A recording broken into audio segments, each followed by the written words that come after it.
if you haven't been living under a rock, there's been a lot of releases and whatnot as far as the talent goes under this new TKO banner. And it's a little weird because we kind of expect the firings and the call-ups and whatnot to happen around Mania season.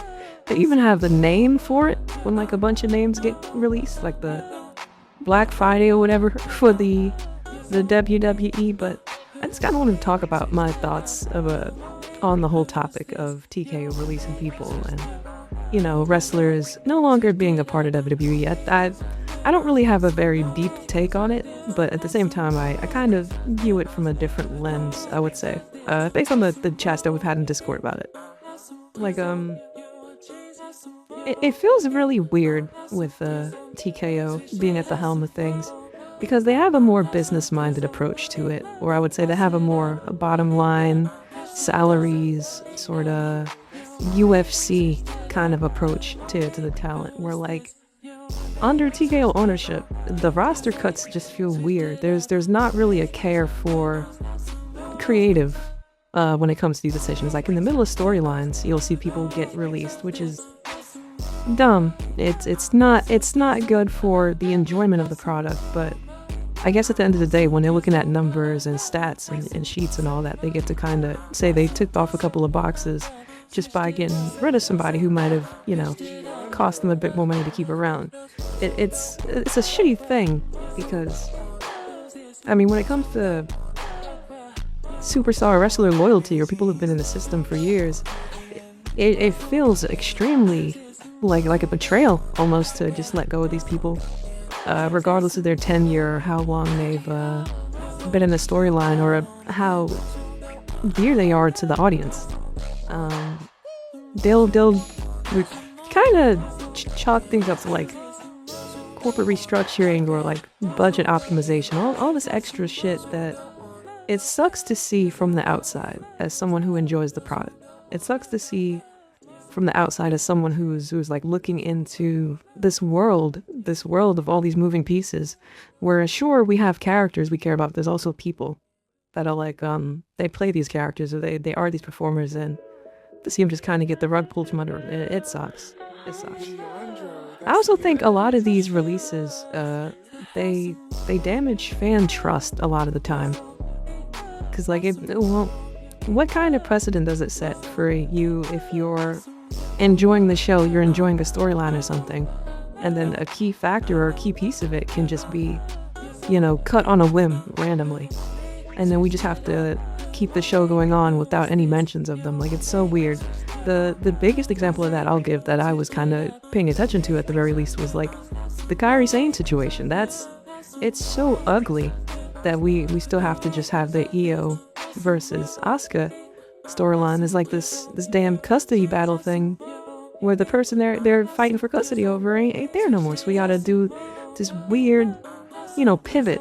These pivots that just kind of break up the flow of everything. I'm not a fan of it at all. I think it sucks. I definitely think it sucks. Yeah, it's not cool.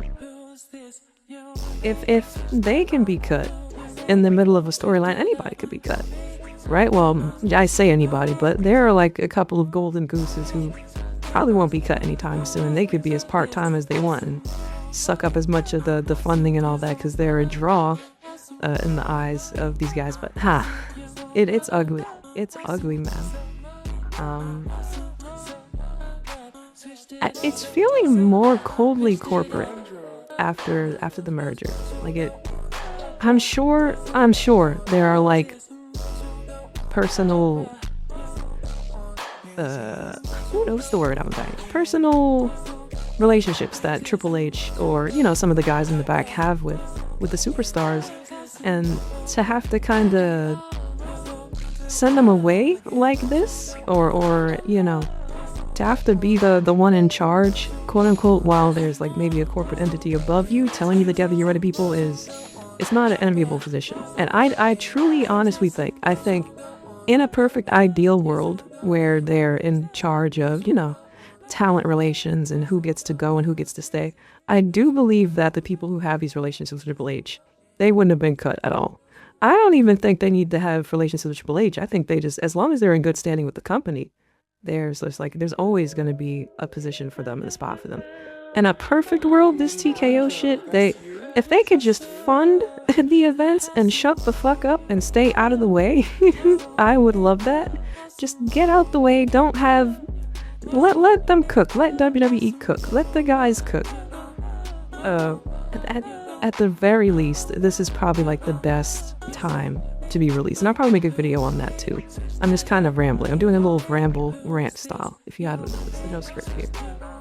But like, at the very least, this is the best time to be released because there's like other options. Even though WWE is kind of trying to monopolize and take over and shit, there's at least options for people to go to. And I think that might not have been the case back in the day where, you know, you get fired from the big league, you get fired from WWE, that's it. You're performing in gyms or something, right? Like good luck. But at least now there's so many avenues for, you know, people to still capitalize off of that little bit of fame that they had, or like, you know, their tenure and all that. Or they can keep their skills sharp and go work in the indies for a bit, or, you know, they can monetize in different ways. So like I'm glad that they're not like 100% stranded. And like, even if it's a wrestler that I really like that gets released like out of nowhere, I'm at least comforted in the fact that they're not like assed out. Like, you have so many prospects these days, and hopefully nobody who got, you know, cut is struggling too hard to find out that they can use their talents or, you know, their looks or anything in other places. But anyway, I would imagine that the locker room morale is also really fucking low. Seeing people that you go to work with every week, or all these shows, you travel with these people, and they're suddenly just not there because like a late night phone call or something, or like a contract dispute or something. That sucks. That sucks. It's reducing the roster stability when we feel kind of clamped when, you know, you have cornerstones like the New Day. You have a cornerstone there of the tag division that you can at least rely on, or, you know, Kofi. I think Woods is injured right now, but you at least have cornerstones, and then to just kind of have them not there out of nowhere on a whim, that sucks. But I am happy that we're in an age where everyone is at least connected enough that they can still be reached out to. There's still a way for the wrestlers and road buddies and all that to communicate with each other and kind of check in on each other or give out advice and all that.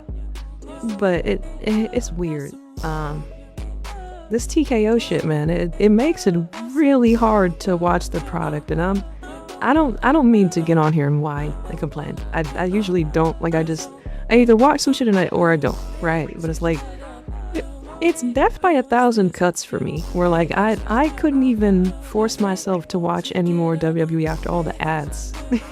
Like, I couldn't handle it because the ads, and I'm sure if we would have more wrestling in our wrestling show, but WWE probably isn't the company for that. So at the very least, there are other options. And yeah, I don't know. This is just a little rant I decided to do. I might do more of these. If you guys like them, let me know. There wasn't really much of a script here. I feel like it's easier to just kind of get these thoughts off the cuff and then keep my day going. Let me know how you feel about the TKO firings and whatnot, and who was the superstar or superstars that you were most disappointed to see go. I'll be happy to read those comments. I'll see you in the next video. Don't be weird. Thank you so much to those of you that have made it over to the Patreon. I appreciate you. Trouble, that's me. Cherry lips and bad energy. Say